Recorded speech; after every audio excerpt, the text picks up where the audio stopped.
नमस्कार मित्रों, मैं अमित पटेल आपका अपने इस न्यू अकेडमी परिवार में स्वागत करता हूं। तो मित्रों, एग्रोनॉमी के पोर्शन में फसलों का वर्गीकरण कल हम लोग स्टार्ट किए थे। उसी क्रम में आज फसलों का वर्गीकरण, कल हम लोगों ने क्या क्या देखा था।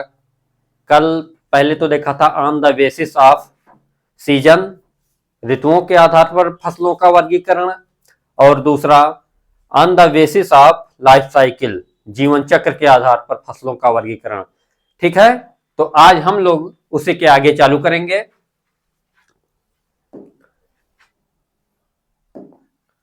ऑन द बेसिस ऑफ आर्थिक महत्व के आधार पर।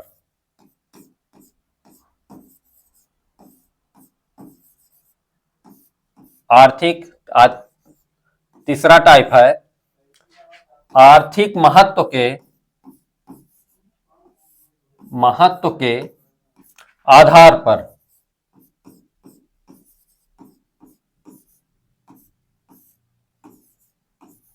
पर फसलों का वर्गीकरण।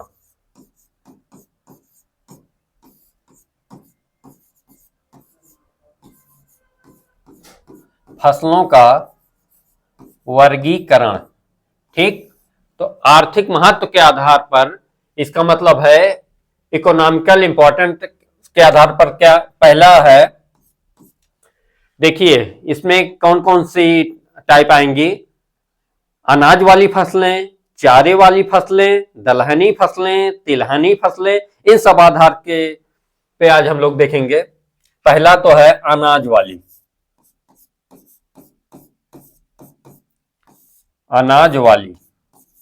फसलें। अनाज वाली फसलें, तो अनाज वाली फसलें आप लोग जानते हैं।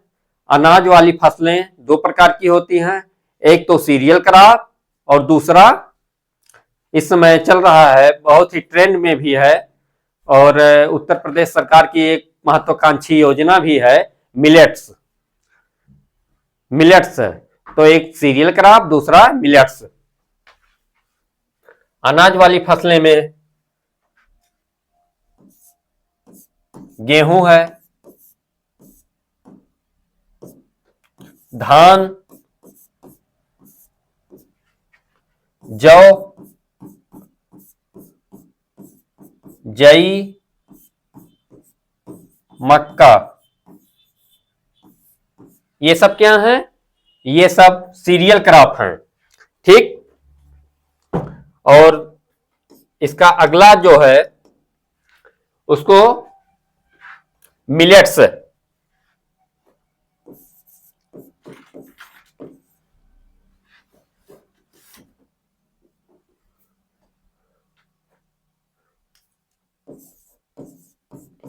मिलेट्स क्रॉप, मिलेट्स में क्या कौन कौन सी आएंगी? ज्वार, बाजरा और रागी।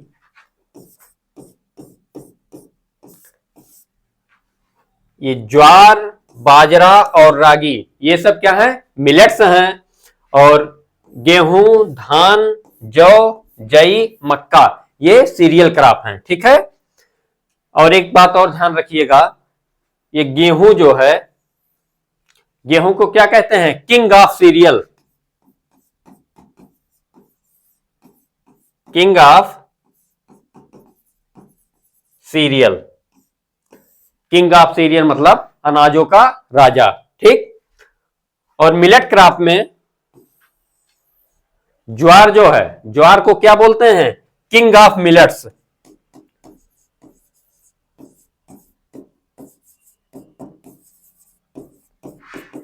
किंग ऑफ मिलेट्स, ज्वार जो है किंग ऑफ मिलेट्स है, और गेहूं किंग ऑफ सीरियल है, ठीक।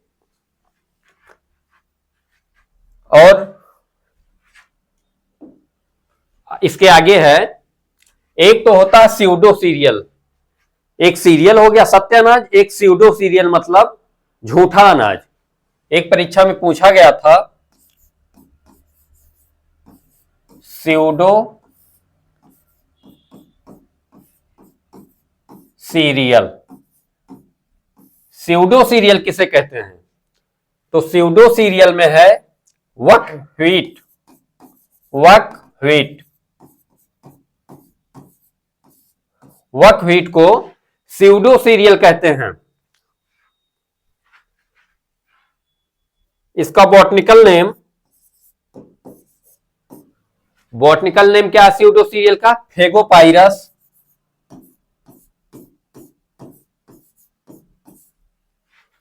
फेगोपाइरस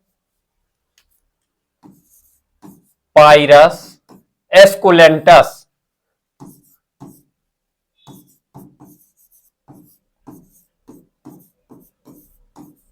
फेगोपाइरस एस्कुलेंटस जो होता है बकव्हीट होता है। ठीक, परीक्षा में जो प्रश्न पूछा गया था वो था इनमें से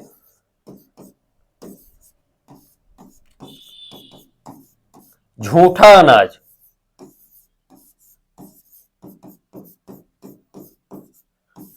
अनाज किसे कहते हैं?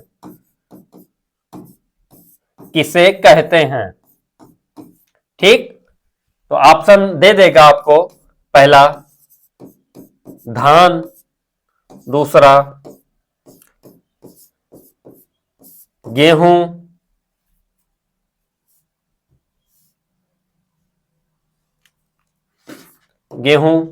तीसरा दे देगा मक्का, चौथा बकव्हीट।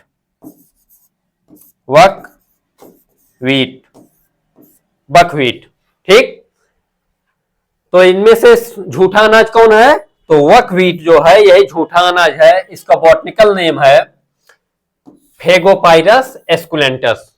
ठीक, फेगोपाइरस एस्कुलेंटस को बकव्हीट के नाम से जाना जाता है। ठीक, आगे अनाजों में देखिए, आपसे पूछा जाए अगर अनाज किस भाषा का शब्द है? अनाज किस भाषा का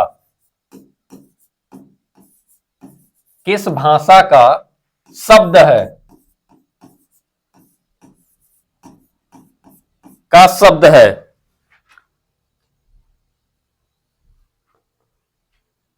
ठीक, अनाज किस भाषा का शब्द है?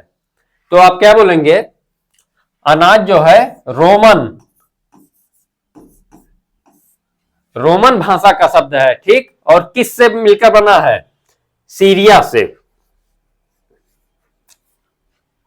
रोमन भाषा का शब्द है सीरस, शब्द से बना है। सीरियस का अर्थ क्या होता है?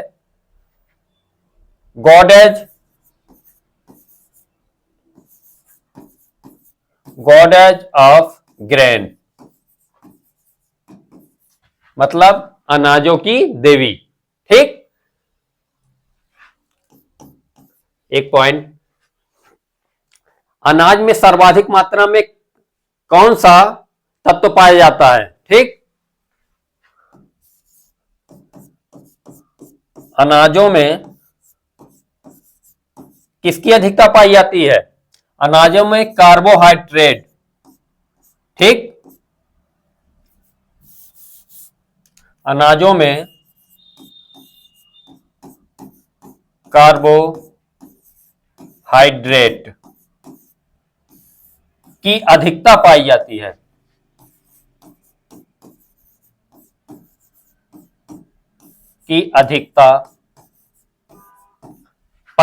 है। ठीक, कितना प्रतिशत?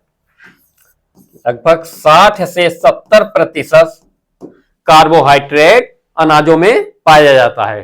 ठीक, आगे देखेंगे अनाजों में, और बीपीएससी के पेपर में पूछा गया था अभी जल्द ही कि दलहनी में किस अमीनो एसिड की कमी होती है? ठीक, तो अनाजों में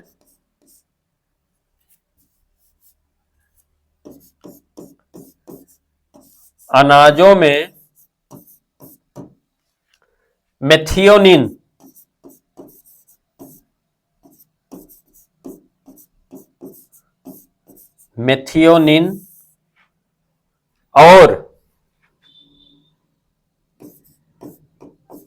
मेथियोनिन एवं ट्रिप्टोफेन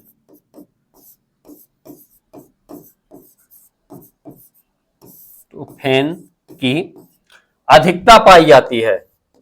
ठीक,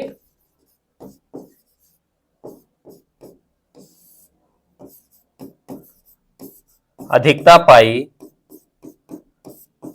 जाती है। अनाजों में मेथियोनिन और ट्रिप्टोफेन की तो अधिकता पाई जाती है, लेकिन लाइसिन की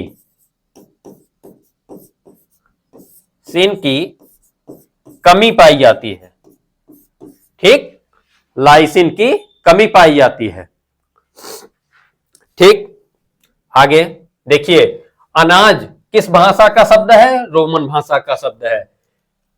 सीरस शब्द से बना है। सीरस का मतलब होता है गॉडेड ऑफ ग्रेन। अनाज में कार्बोहाइड्रेट कितनी मात्रा में पाया जाता है? 60 से 70% कार्बोहाइड्रेट अनाजों में पाया जाता है।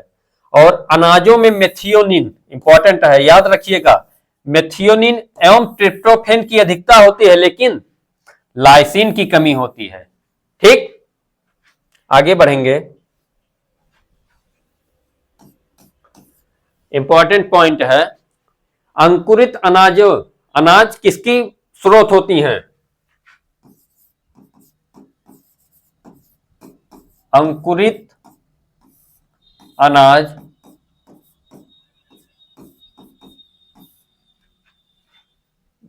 किस विटामिन की? Vitamin E. विटामिन ई का स्रोत होते हैं। ठीक,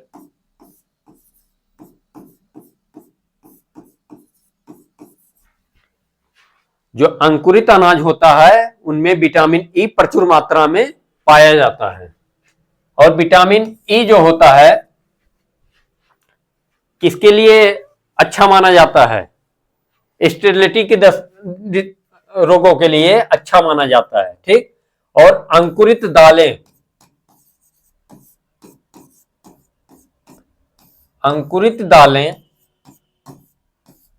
अंकुरित दालें किसकी अच्छी स्रोत मानी जाती हैं?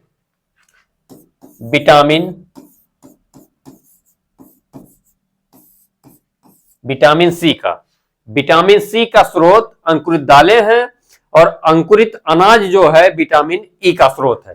ठीक,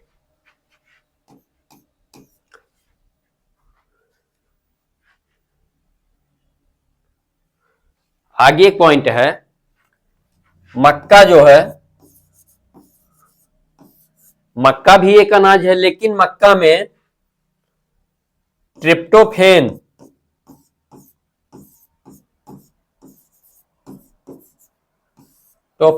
एवं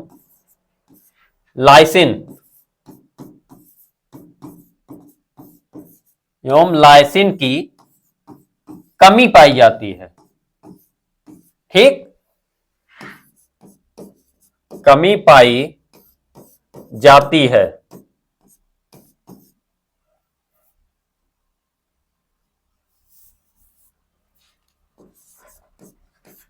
कमी पाई जाती है। ठीक, मक्का में ट्रिप्टोफेन और लाइसिन की कमी पाई जाती है, इसीलिए किसका विकास किया गया? क्वालिटी प्रोटीन मेज का। इसीलिए क्वालिटी प्रोटीन मेज का आविष्कार किया गया। ठीक, आगे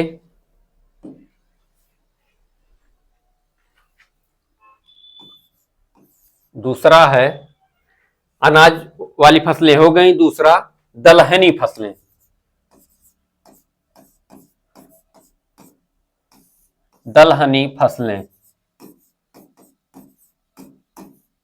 दलहनी फसलों को लेग्यूम क्रॉप कहते हैं।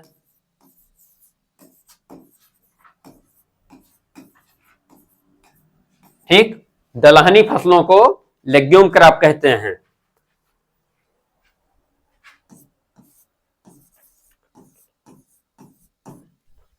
अनाज रोमन भाषा का शब्द है, लेकिन दाल पल्सेज कौन सी भाषा की है? पुर्तगाली भाषा की। ठीक, दालें जो हैं पुर्तगाली भाषा की शब्द हैं। आगे है दालों में, अगला पॉइंट है दालों में प्रोटीन की, ठीक, प्रोटीन की अधिकता पाई जाती है।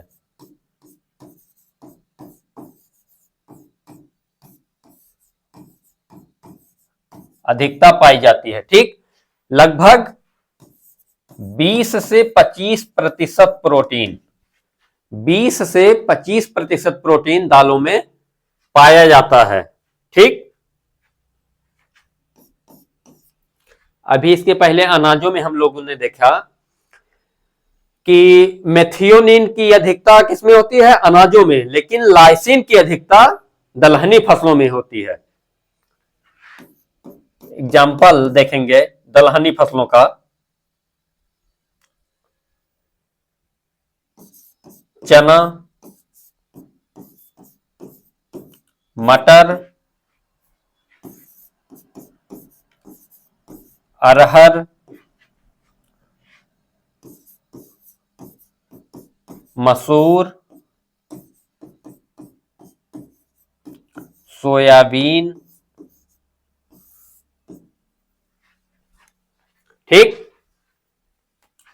इसके बाद उड़द, मूंग, ये सब क्या हैं? ये सब दलहनी फसलें हैं।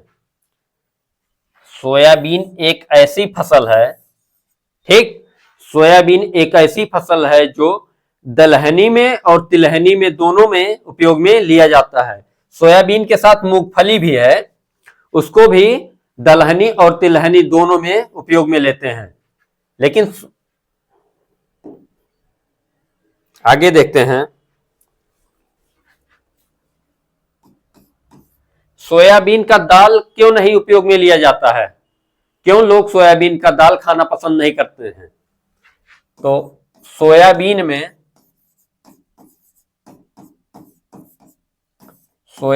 में लाइपो ऑक्सीडेज,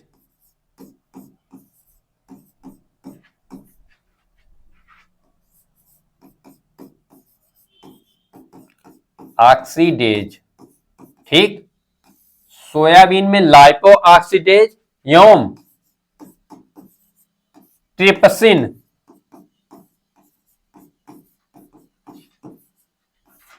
ट्रिप्सिन इनहिबिटर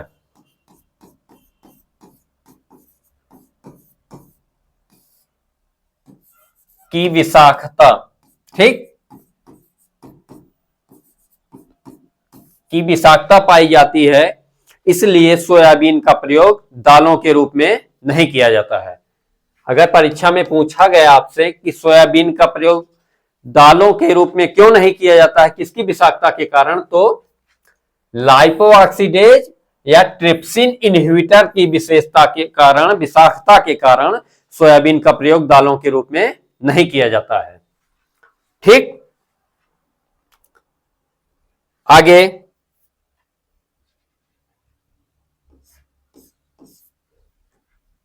तिलहनी फसलें, नंबर 4 है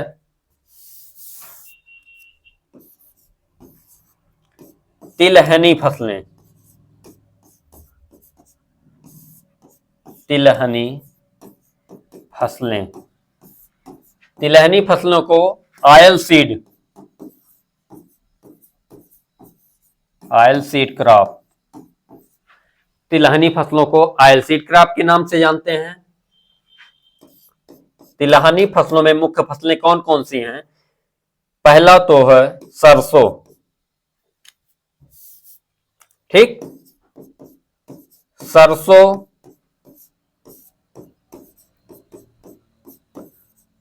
सोयाबीन,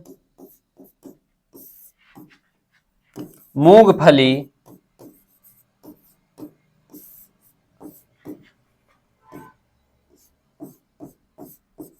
तिल के बाद कुसुम,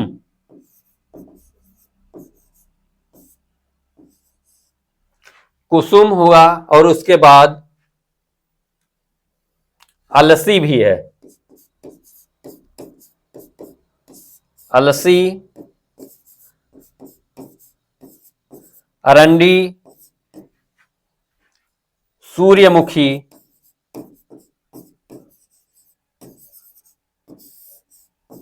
ये सभी क्या हैं? तिलहनी फसलें हैं। लेकिन ध्यान दीजिएगा, ये सरसों है, सोयाबीन, मूंगफली, तिल और कुसुम और सूर्यमुखी। ठीक, इतना एडिबल ऑयल होते हैं, ये खाने योग्य तेल होते हैं, इनका उपयोग खाने के रूप में किया जाता है। लेकिन अलसी और अरंडी, अलसी और अरंडी का उपयोग भारत में खाने के काम में नहीं किया जाता है। ठीक, आगे देखते हैं। एक पॉइंट और याद रखिएगा, परीक्षा में बार बार पूछा जाता है। सबसे अच्छा, सबसे अच्छा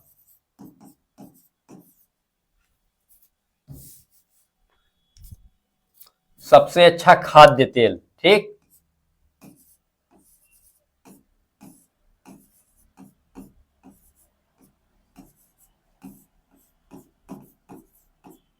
खाद्य तेल, सबसे अच्छा खाद्य तेल कौन सा माना जाता है हृदय रोगियों के लिए?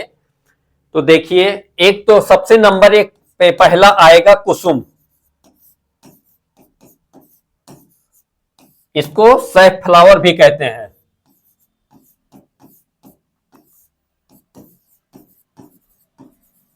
सैफ्लावर, ठीक, इसमें लगभग 78% 78% असंतृप्त वसीय अम्ल पाए जाते हैं।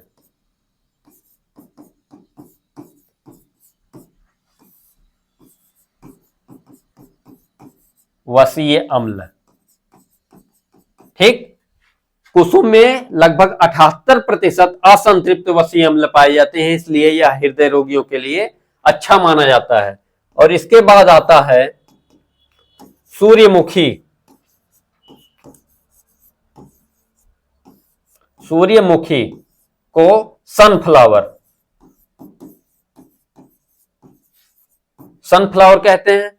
और इसमें लगभग 66% असंतृप्त वसीय अम्ल पाया जाता है। परीक्षा में अभी बीपीएससी में पूछा गया था, सूरजमुखी का तेल हृदय रोगियों के लिए क्यों अच्छा माना जाता है? तो असंतृप्त वसीय अम्ल की अधिकता के कारण। ठीक,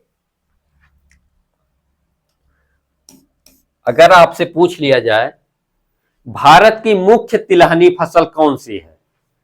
ठीक, भारत की मुख्य तिलहनी फसल,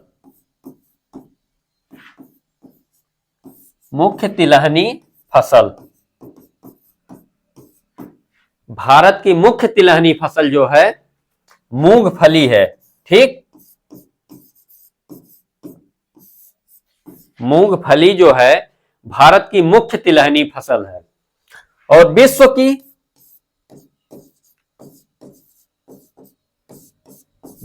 की मुख्य तिलहनी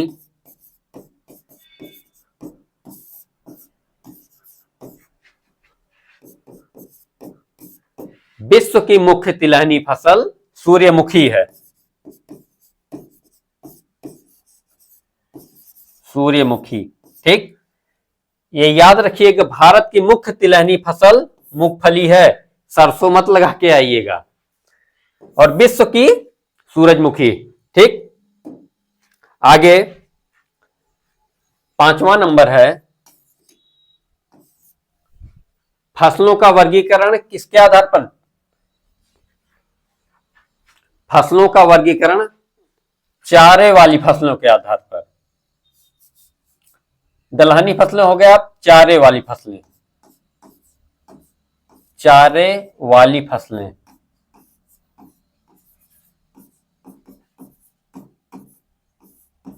चारे वाली फसलों को और क्या कहते हैं?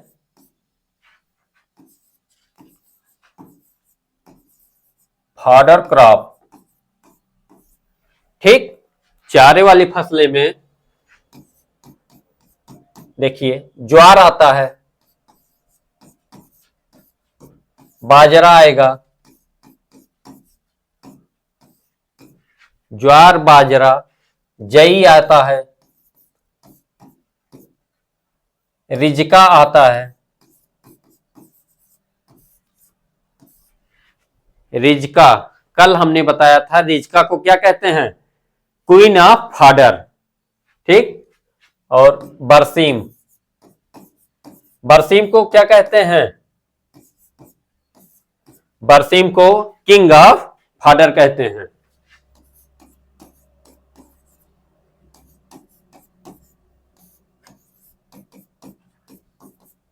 आदि। ज्वार, बाजरा, जई, रिजका, बरसीम और नेपियर, ये सभी क्या हैं? चारे वाली फसलें हैं। ठीक, और एक पॉइंट कल और बताए थे रिजका के बारे में, वर्ष भर हरा चारा किस फसल से प्राप्त किया जाता है? तो रिजका। ठीक, अगला है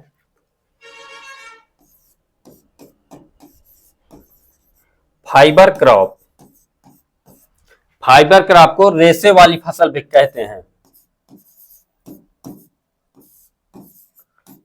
रेशे वाली फसल।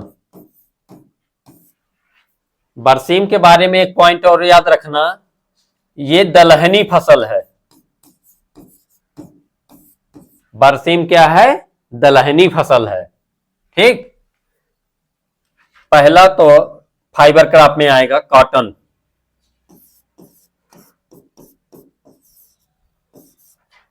कॉटन मतलब कपास। देखिए कपास से जो है, कपास का कौन सा भाग यूज किया जाता है रेशे के रूप में? तो यहां सीड से प्राप्त होता है रेशा। सीड से, कपास का रेशा सीड से प्राप्त होता है और अन्य रेशा जो होते हैं वो तने से प्राप्त होते हैं। सीड से प्राप्त होता है।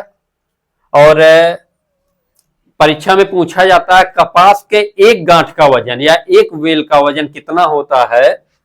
एक गांठ का वजन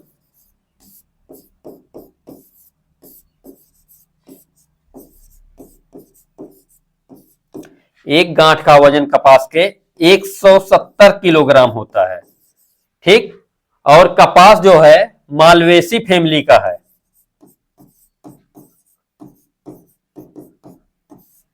मालवेसी फैमिली का पौधा है। ठीक, आगे देखते हैं अगला फाइबर क्रॉप कौन सा है। अगला है जूट, उसके बाद आता है एक मेस्टा। ये जो मेस्टा है ये इसी जूट की अदर स्पीसीज का है। कपास के एक गांठ का वजन 170 किलोग्राम होता है और जूट के 180 किलोग्राम एक गांठ का वजन होता है। लेकिन मेस्टा का याद रखिएगा 181 किलोग्राम होता है। ठीक, मेस्टा के अगर पूछा गया एक गांठ का वजन कितना, तो 181 किलोग्राम होता है। जूट का 180 किलोग्राम होता है, कपास का 170 किलोग्राम होता है। रेशे वाली एक और फसल है अलसी। ठीक, अलसी का प्रयोग तेल प्लस रेशा दोनों के लिए प्रयोग किया जाता है। अलसी का रेशा जो होता है उसके तना से प्राप्त होता है। ठीक,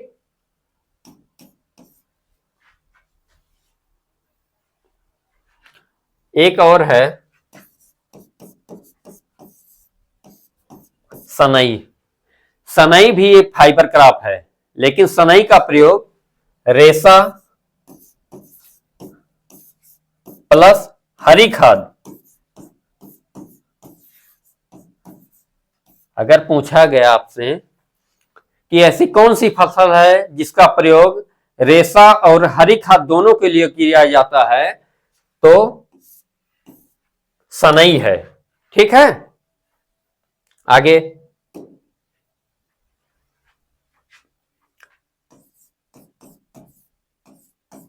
शुगर क्रॉप।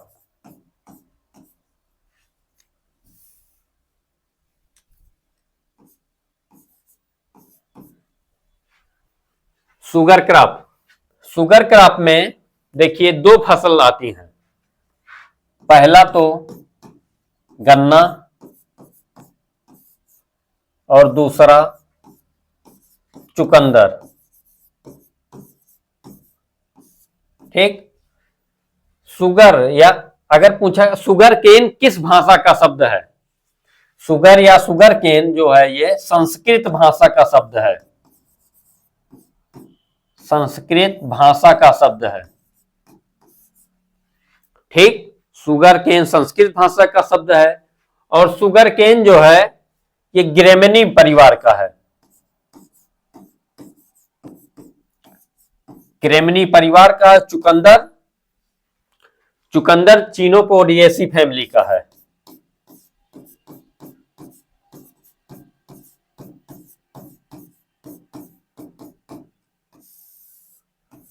चिनोपोडिएसी फैमिली का है। ठीक, शुगर क्रॉप में मेनली दो ही फसलें हैं, पहला तो गन्ना, दूसरा चुकंदर। गन्ना संस्कृत भाषा का शब्द है और ग्रेमिनी परिवार का है। चुकंदर चिनोपोडिएसी फैमिली का है। ठीक, आगे है मसाले वाली फसलें।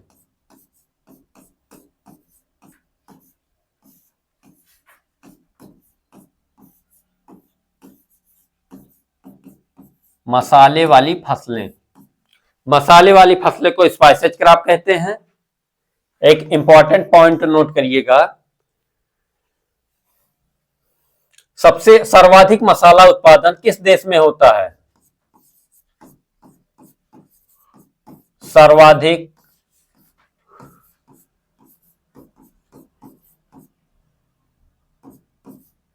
मसालों का उत्पादन अपने ही देश भारत में होता है।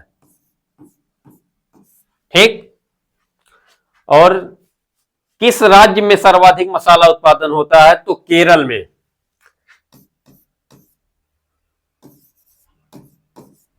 भारत के किस राज्य में? केरल में। अगर पूरे वर्ल्ड में देखा जाए तो भारत में, और भारत के अंदर केरल में।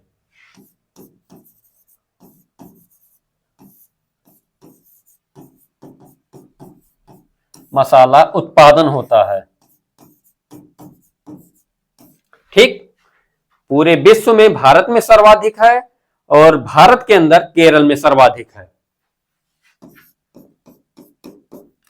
इसका उदाहरण है धनिया, मिर्च,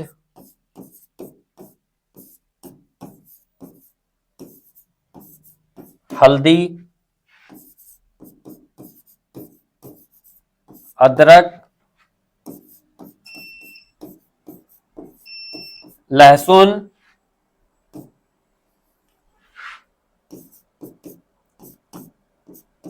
सौंफ के बाद जीरा, अजवाइन, अजवाइन के बाद हींग, काली मिर्च,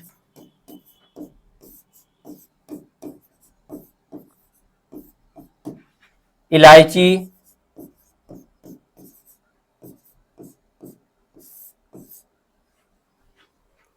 ठीक, ये सभी क्या हैं? मसाले वाली फसलें हैं।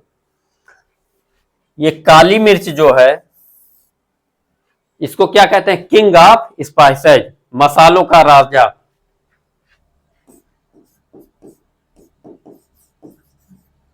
काली मिर्च मसालों का राजा, और ये इलायची, छोटी इलायची जो होती है, ये क्वीन होती है, मसालों की रानी। मसालों की रानी छोटी इलायची को कहते हैं, और मसालों का राजा काली मिर्च को कहते हैं। ठीक, आगे।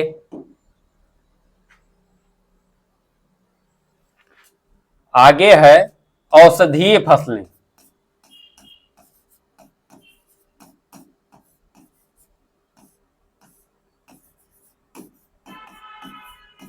औषधीय फसलें या मेडिसिनल प्लांट।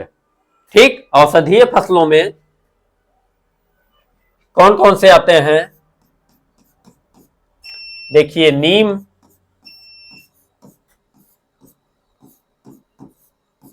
तुलसी, अश्वगंधा,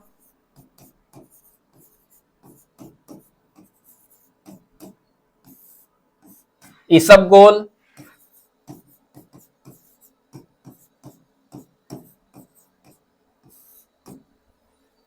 इसबगोल, इसके बाद पुदीना।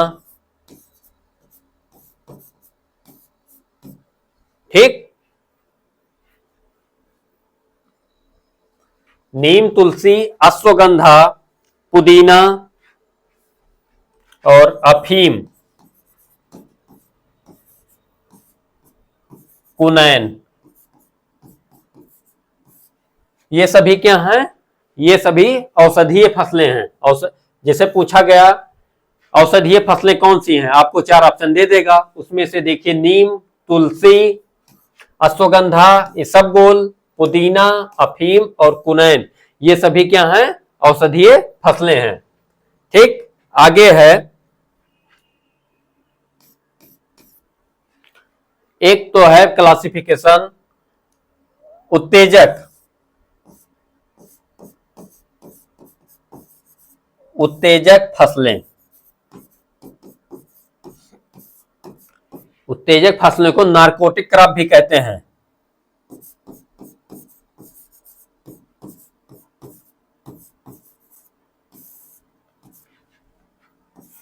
नार्कोटिक फसल। ठीक, नार्कोटिक फसल में कौन कौन सी आएंगी? तंबाकू,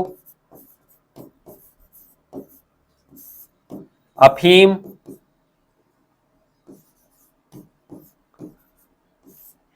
गांजा, भांग, ये सभी क्या हैं? उत्तेजक फसल हैं। तंबाकू, अफीम, गांजा और भांग, ये सभी उत्तेजक फसलों के अंतर्गत आते हैं। आगे देखेंगे, बेवरेज क्रॉप या पेय पदार्थ।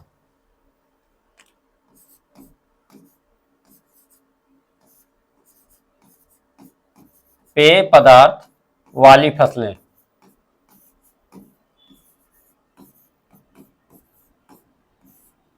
पेय पदार्थ वाली फसलें, इनको बेवरेज क्रॉप भी कहते हैं। इनके अंतर्गत कौन कौन सी आएंगी?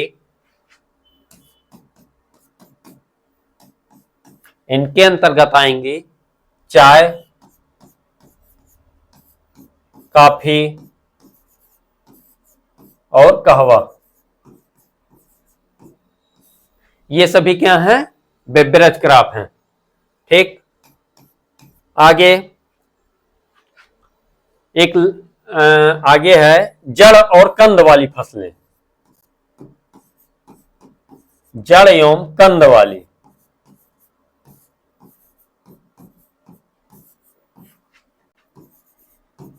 फसलें। देखिए, ये जड़ एवं कंद वाली फसलें जो होती हैं, यहां से भी परीक्षा में पूछ लिया जाता है। जैसे जड़ वाली फसलों में, जड़ में आएगा चुकंदर हो गया, गाजर, मूली, सलजम, ये सभी क्या हैं? जड़ वाली फसलें हैं। लेकिन कंद में आलू, जिसे परीक्षा में अगर पूछ लिया गया आलू कौन सी फसल है, तो कंद वाली। आलू हो गया, अरवी और जमीकंद।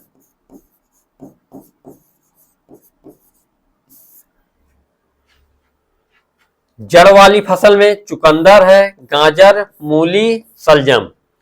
और कंद वाले में आलू, अरवी और जमीकंद। ये सभी कंद वाली फसलें हैं। ठीक, आगे लास्ट है हरी खाद वाली फसलें।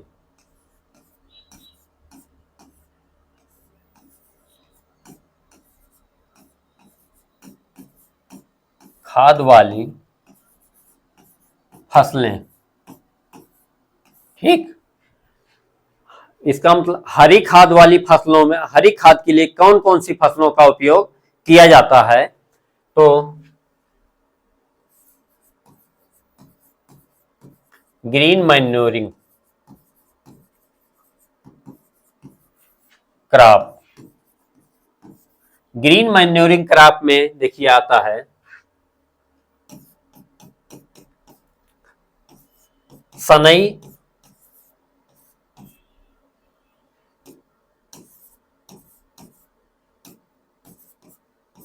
ढैंचा,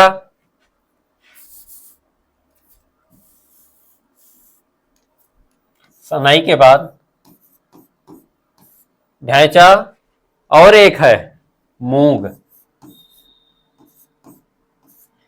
मूंग का प्रयोग भी हरी खाद के लिए किया जाता है। ठीक, हरी खाद का प्रयोग जो किया जाता है, इसमें दो मेथड होते हैं। एक तो जनरल मेथड, दूसरा इन सीटू मेथड। परीक्षा में पूछा जाएगा अगर इन सीटू मेथड क्या है। देखिए, एक जनरल है जो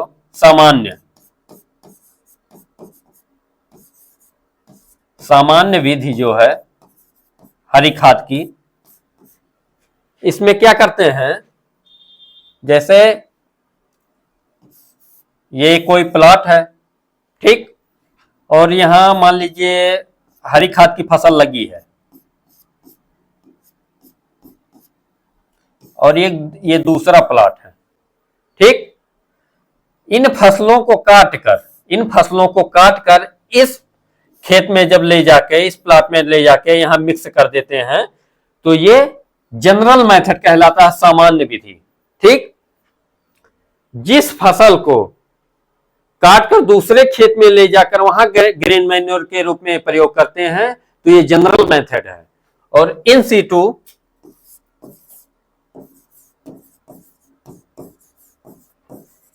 सीटू मेथड में क्या होता है? सीटू में देखिए, ये प्लॉट है, ठीक, यहां ग्रीन मैन्योर यहां ग्रो किया जाता है,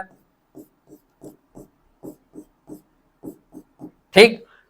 ग्रो करने के बाद इसी ही खेत में इसको जुताई करके इसी ही खेत में ग्रीन मैन्योर के रूप में प्रयोग किया जाता है, तो यह सीटू मेथड कहलाता है। अगर फसल को काट कर दूसरे खेत में ले जाके वहां हम लोग ग्रीन मैन्योर के रूप में उपयोग करेंगे, तो वो जनरल मेथड है। और अगर उसी ही खेत में प्रयोग करते हैं तो यह इन सीटू मेथड है। ठीक, तो आज हम लोग आर्थिक आधार पर फसलों का वर्गीकरण जो है ये पूरा हुआ। और कल वाली क्लास में हम लोगों ने फसलों का वर्गीकरण देखा था, एक तो लाइफ साइकिल के आधार पर, एक ऋतुओं के आधार पर। और आज लाइफ साइकिल हम लोग देखे हैं आर्थिक महत्व के आधार पर। ठीक है, तो आज के लिए बस इतना ही। कल इसका अगला मेथड जो है उसको देखेंगे। तो ठीक है, फिर मिलते हैं कल। तब तक लिए नमस्कार।